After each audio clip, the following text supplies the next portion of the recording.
अस्सलामुअलैकुम students, welcome to my YouTube channel. आज के इस वीडियो में हम लोग प्रोसेस सिंक्रोनाइजेशन का सबसे लास्ट वाला पार्ट देखेंगे। पार्ट नंबर 4 है। इससे पहले कि मैं नेक्स्ट प्रोसीड करूं, अगर आप मेरे चैनल पर न्यू है तो प्लीज़ सब्सक्राइब करें और साथ में बेल आइकन का बटन ज़रूर प्रेस करें ताकि नेक्स्ट आने वाले वीडियोस की नोटिफिकेशन आप तक सबसे पहले पहुंचें और आप इन लेक्चर्स को अपने फ्रेंड्स तक भी शेयर कर दें ताकि वो भी इनसे फ़ायदा हासिल कर सकें। अब आते हैं हम आपकी स्लाइड्स की तरफ। आपकी स्लाइड्स में हम लोग ने लास्ट टाइम जो पढ़ा था वो एक मेथड था प्रॉब्लम को सॉल्व करने का। रेस कंडीशन में क्रिटिकल सेक्शन से बचने के लिए क्रिटिकल सेक्शन का एक मेथड हमने देखा था जिसको हम लोग सेमाफोर कहते हैं। सेमाफोर के अंदर हम लोगों ने देखा कि सेमाफोर की दो टाइप्स होती हैं, एक बाइनरी सेमाफोर थी और एक हमारे पास काउंटिंग सेमाफोर थी। और उसके बाद अब आज का जो हमारा टॉपिक है वो हमारा मॉनिटर्स के ऊपर है कि मॉनिटर्स क्या होते हैं। मॉनिटर्स जो हैं वो भी इन प्रॉब्लम को सॉल्व करने के लिए ही यूज़ किए जाते हैं। मॉनिटर एक्चुअल में हमारे पास कंकरेंटली कंस्ट्रक्ट डाटा जो होता है जो कि इकट्ठे परफॉर्म हो रहे होते हैं उनको मॉनिटर करने के लिए यूज़ किए जाते हैं और ये हाईली प्रोग्रामिंग लैंग्वेज कंस्ट्रक्ट हैं। इनके अंदर प्राइवेट वेरिएबल्स और प्राइवेट प्रोसीजर यूज़ किए जाते हैं जो कि मॉनिटर होते हैं। इसमें जो कंस्ट्रक्टर है वो मॉनिटर को इनिशियलाइज़ कर रहा होता है और इसके अंदर हम लोग मॉनिटर प्रोसीजर यूज़ कर रहे होते हैं। मॉनिटर्स के अंदर कोई भी पब्लिक डाटा नहीं होता। मॉनिटर जो होते हैं वो म्यूचुअल एक्सक्लूजन के मुताबिक काम कर रहे होते हैं, मतलब एट अ टाइम सिर्फ एक ही प्रोसेस जो है एग्जीक्यूट हो सकता है मॉनिटर्स के अंदर, बाकी जो हैं उनको वेट करना पड़ता है। इसके अंदर ये ऑटोमेटिकली जैसे ही कोई प्रोसेस मॉनिटर के अंदर दाखिल होता है तो वो खुद ही म्यूचुअल एक्सक्लूड हो जाता है। उसके अंदर प्रोसेसेस जो हैं बाकियों को वेट करना पड़ता है, जैसे एट अ टाइम एक को ही मैनेज किया जाता है।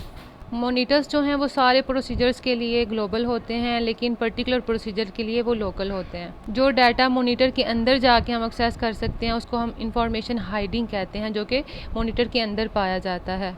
अगर कोई और प्रोसेस जो है वो एंटर हुआ है और वो कोई रिसोर्स चाहता है तो अगर वो रिसोर्स किसी और प्रोसेस के पास है तो मॉनिटर प्रोसीजर के अंदर जो है वो वेट का ऑप्शन उसको दे देगा। वेट के फंक्शन से वो वेट करेगा जब तक कि वो रिसोर्स फ्री नहीं हो जाता। जब वो रिसोर्स फ्री हो जाएगा जो कि किसी दूसरे प्रोसेस को चाहिए तो मॉनिटर जो है वो सिग्नल का फंक्शन अलाउ कर देगा जिससे वो फिर जो दूसरा प्रोसेस है वो इस रिसोर्स को यूज़ कर सकेगा। इसके कुछ फ़ायदे हैं। मॉनिटर्स जो हैं वो सेमाफोर की निस्बत ज़्यादा अच्छे से इम्प्लीमेंट किए जाते हैं। इसके अंदर म्यूचुअल एक्सक्लूजन हो रही होती है, मतलब एट अ टाइम सिर्फ एक ही प्रोसेस एग्जीक्यूट हो सकता है, बाकी जो हैं वो वेट करते हैं। मॉनिटर्स जो हैं उनको ओवरकम करने के लिए कुछ टाइमिंग एरर्स जो हैं वो अकर होते हैं सेमाफोर में, तो मॉनिटर्स जो हैं वो टाइमिंग एरर को कम कर देते हैं। और इसमें जो शेयर्ड वेरिएबल्स हैं वो ग्लोबल होते हैं और जो पर्टिकुलर वेरिएबल्स हैं वो हमारे पास लोकल होते हैं। उसके बाद हमारे पास कंडीशन वेरिएबल इसके अंदर कंडीशंस के अंदर हमारे पास कंडीशन वेरिएबल्स होते हैं कुछ इन मॉनिटर्स को मैनेज करने के लिए। कहते हैं मॉनिटर्स जो है सिर्फ एट अ टाइम एक ही प्रोसेस को एक्टिव करता है अपने अंदर। मॉनिटर जो है वो सफिशिएंटली पावरफुल नहीं होता सिंक्रोनाइजेशन को मॉडल करने के लिए। इसमें कुछ एडिशनल सिंक्रोनाइजेशन मैकेनिज़्म की ज़रूरत पड़ती है, मतलब इसमें कंडीशंस लगाना पड़ती हैं।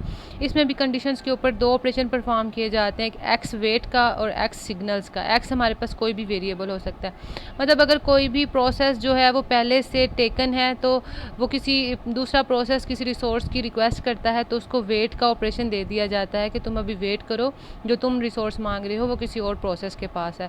लेकिन जैसे ही वो कोई प्रोसेस उस रिसोर्स को छोड़ता है जो कि किसी दूसरे रिसोर्स को चाहिए होता है तो वो फ़ौरन से उसको सिग्नल का ऑपरेशन सेंड कर देता है और वो फ़ौरन से फिर वो रिसोर्स जो कि दूसरे प्रोसेस को चाहिए होता है उसको दे देता है जैसे उसको मिलता है। इसमें दो तरह के ऑपरेशन परफॉर्म किए जाते हैं।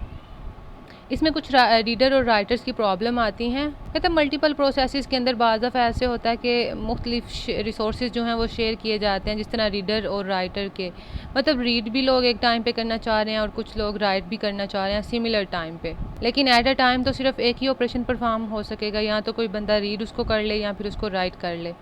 तो ये क्या है रीडर राइटर प्रॉब्लम। कहते हैं इसमें शेयर डाटा होता है करंट प्रोसेस के ऊपर, मतलब जो एट अ टाइम प्रोसेस चल रहे हैं उनके अंदर डाटा शेयर किया जाता है, जिसमें जो रीडर्स हैं वो सिर्फ रीड कर सकते हैं डाटा को और इसके अलावा किसी किस्म की अपडेशन नहीं कर सकते।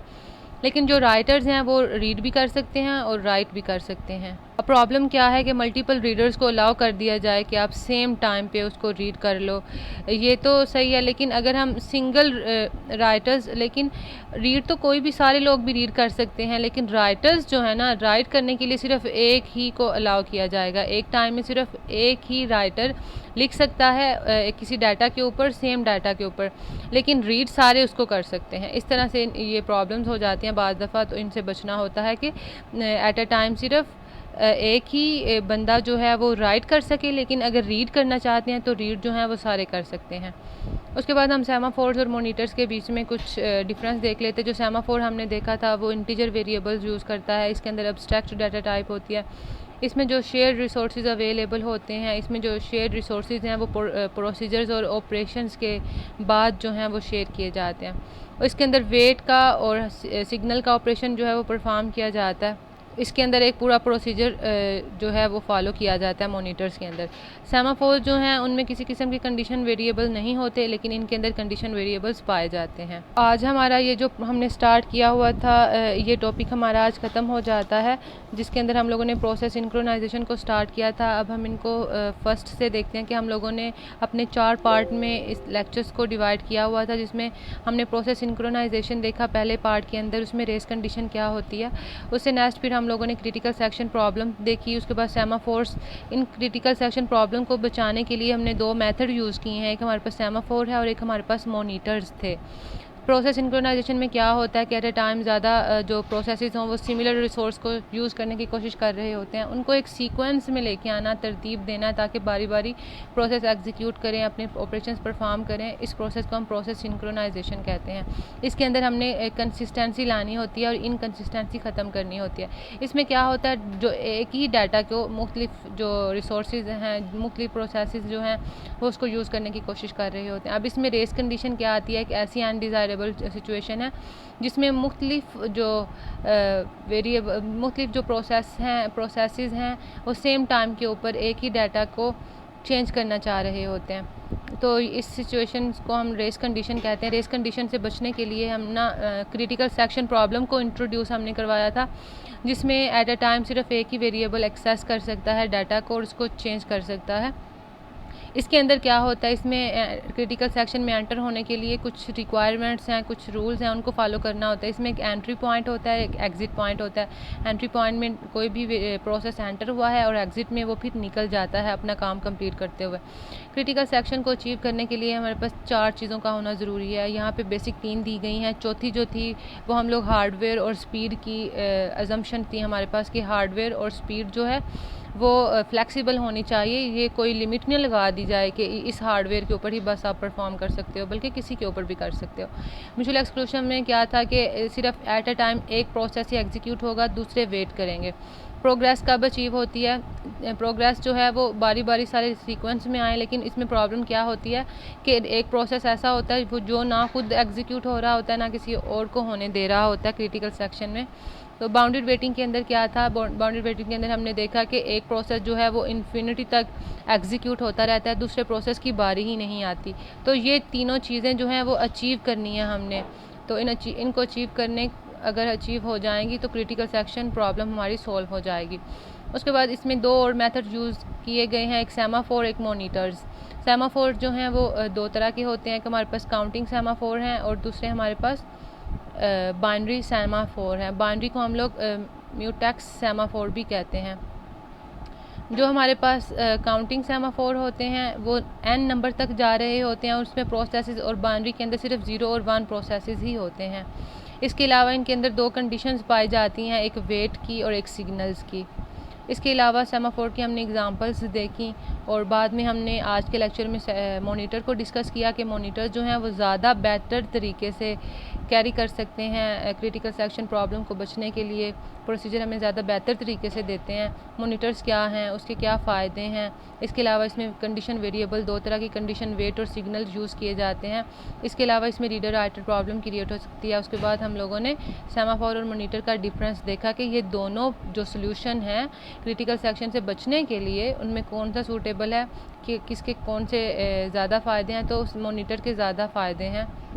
आई होप कि आपको आज के लेक्चर की समझ आई होगी। फिर भी कोई क्वेश्चन है, आज हम प्रोसेस सिंक्रोनाइजेशन को यहीं पे वाइंड अप करते हैं। लेकिन अगर आपको लगता है कि कोई और टॉपिक इसमें एक्सप्लेन होना चाहिए तो आप मुझे सजेस्ट कर सकते हैं। मैंने सिर्फ सिलेक्टिव टॉपिक्स जो हैं वो हर प्रोसेस के लिए हैं, ताकि हम लोग सिर्फ जो इम्पोर्टेंट चीज़ें हैं उनको PPSC के लिए तैयार कर सकें और अच्छे से प्रिपरेशन कर सकें। लेकिन फिर भी आपको कोई लगता है कुछ और टॉपिक इंपॉर्टेंट है जो मैंने स्किप कर दिया हो मे बी, तो आप मुझे सजेस्ट कर सकते हैं। पर्सनली आप मुझे ईमेल भी कर सकते हैं, डिस्क्रिप्शन में आपको मेरा ईमेल मिल जाएगा। अब इंशाल्लाह हम मिलते हैं नेक्स्ट टॉपिक के साथ। तब तक तो हमें याद रखें। अल्लाह हाफिज़।